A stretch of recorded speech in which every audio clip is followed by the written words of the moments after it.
हाटरी गल्होत्रा सड़क को जोड़ने वाला पुल जो मलिकपुरा के मुकाम पर दोबारा तामीर हो रहा है, इस पुल को तैयार करने में महकमा R&B व ठेकेदार की जानिब से मुसलसल कोशिशें की जा रही हैं। इसी दौरान वहां मजदूरों व मुकामी लोगों के साथ जब बात की तो उन्होंने कहा कि पुल को तैयार करने में काफी ज्यादा मेहनत की जा रही है, मगर बिजली की कटौती की वजह से ज्यादा वक्त लग रहा है। उन्होंने कहा कि अगर महकमा बिजली मदद करके बिजली चंद दिनों मुसलसल दस्तयाब होती तो पुल जल्द अज जल्द तैयार हो सकता था, मगर बिजली की कटौती की वजह से ज्यादा वक्त लग रहा है। उन्होंने इंतजामिया से भी तावन करने की अपील की है। देखिए बलेसा के इशरत अली की ये खास रिपोर्ट। देखिए सर, जैसे आप सभी बखूबी जानते हैं, यहाँ पे जो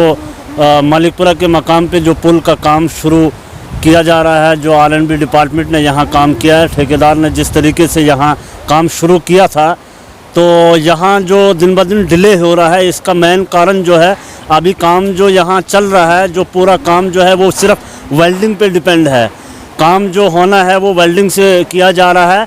जो बिजली की मुसलसल कटौती जो रहती है यहाँ हमारे इस भटोली फिल्टर में, तो इसी के कारण से जो यहाँ काम दिन ब दिन डिले हो रहा है। तो बारहा हमने इंतज़ामिया से भी गुजारिश की, आज आपके चैनल के माध्यम से हम अपने सब ज़िला इंतज़ामिया व ज़िला इंतज़ामिया से मोदबाना गुजारिश करते हैं कि अगर इस पुल को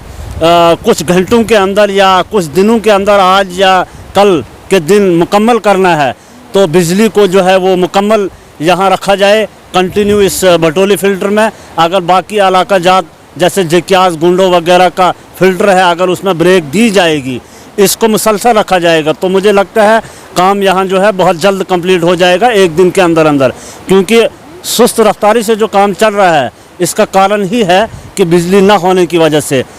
ठेकेदार ने यहाँ बेशक एक जनरेटर भी रखा हुआ है, लेकिन जनरेटर जो है वो लोड नहीं उठा पा रहा है, इसलिए जनरेटर जो है वो लोड नहीं उठा पा रहा है, उसकी वजह से वेल्डिंग नहीं हो पा रही है। यहाँ काम जितना तेज़ी से हो सकता था वो सिर्फ बिजली की वजह से हो सकता था, तो बिजली ना होने की वजह से जो यहाँ पुल का काम जो है वो सुस्त चल रहा है।